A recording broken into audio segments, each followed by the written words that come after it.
Hey Psych2Goers, welcome back to our channel. You've given us so much love, and that means a lot to us.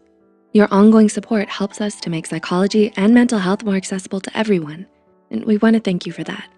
So thank you. As a quick disclaimer, we wanted to let you know that this video is meant for informative purposes only. This video should not be used as any kind of diagnostic criteria. If you're dealing with something like abuse, we encourage you to please seek help. With that said, let's begin. Relationships with your family and friends define your life and also shape how you experience and engage with others. Attached to each relationship you create are experiences and memories. However, sometimes what you experience in relationships can hurt and scar you. These mental scars influence any new relationships you may be trying to build.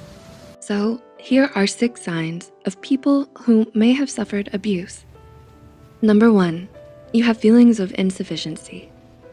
Feeling insufficient is a sign of abuse. There is probably a sense of unworthiness that follows you around. Such feelings stem from an unstable sense of self, stemming from emotionally, verbally, or physically abusive relationships. In an abusive relationship, an abuser plants false ideas in your mind. The power of these ideas is not in the words being used, but rather in who said them and how. Signs of low self-esteem are pessimism, hostility, lack of motivation, or being a bad communicator. You might be depressed or have other mental health conditions. Fortunately, self-esteem can improve. Working out, changing the negative narrative in your head, and practicing mindfulness can help boost your self-esteem. Number 2, you have flashbacks. Flashbacks to previous traumas can come in the form of PTSD. PTSD can affect anyone and is not limited to war veterans, refugees, or victims of assault.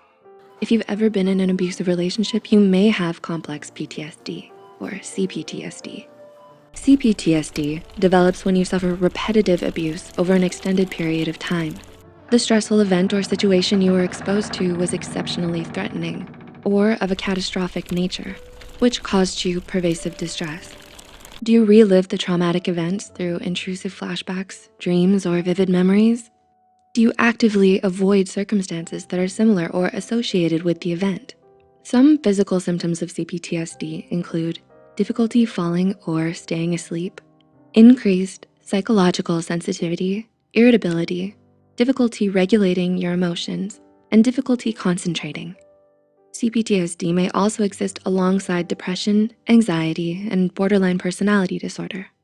It can cause cognitive distortions, such as catastrophizing, all or nothing thinking, or labeling.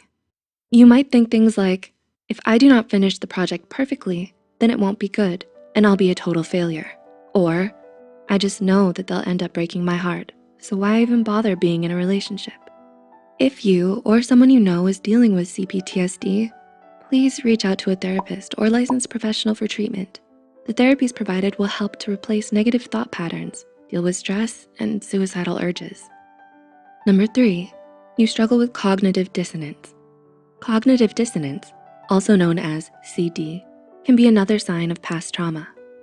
CD is when you hold on to 2 contradictory beliefs at the same time. An example of cognitive dissonance would be when someone smokes a cigarette despite knowing that it can cause cancer. In a past abusive relationship, you felt as though you could not trust your own perception and have now developed a desire to avoid similar situations in the future.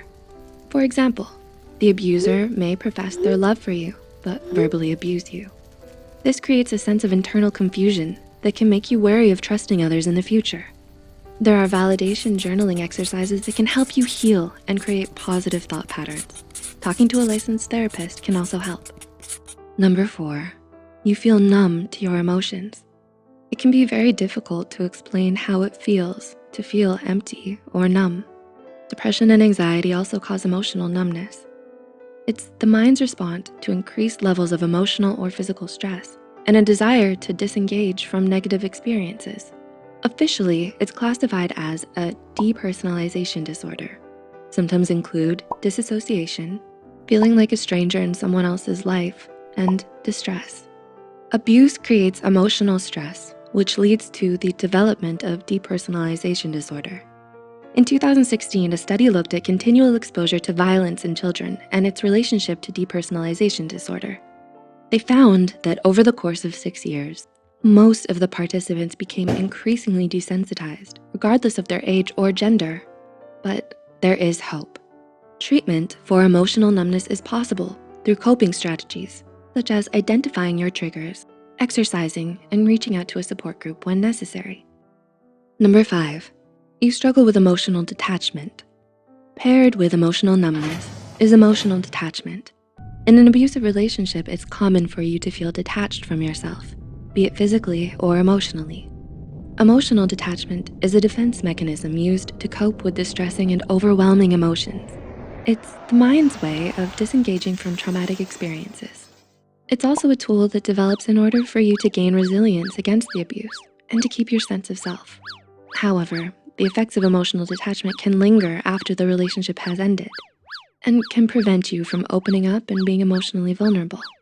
Yoga can help ground you in your body and your emotions. Getting a pet, connecting with new friends, or picking up a new hobby can also help you to broaden your horizons emotionally and physically. And number 6, you have a habit of over-apologizing. A result of low self-esteem caused by abuse or trauma is to constantly apologize. Those who have endured abuse in the past often apologize for things that are not their fault. This habit originates from feelings of inadequacy, worthlessness, or blame. A good thing to keep in mind is that your needs matter and are important. With therapy, you can help to replace self-defeating thought patterns with positive ones. Did you relate to any of these signs? Past hurts do not have to determine future outcomes. If you recognize any of these signs of abuse in your own life or of someone you know, please reach out to a professional for treatment. Like and share this video if it helped you and you think it could help someone else too. The studies and references used are listed in the description below. Don't forget to hit the subscribe button and notification bell icon for more Psych2Go videos. Thank you so much for watching, and we'll see you next time.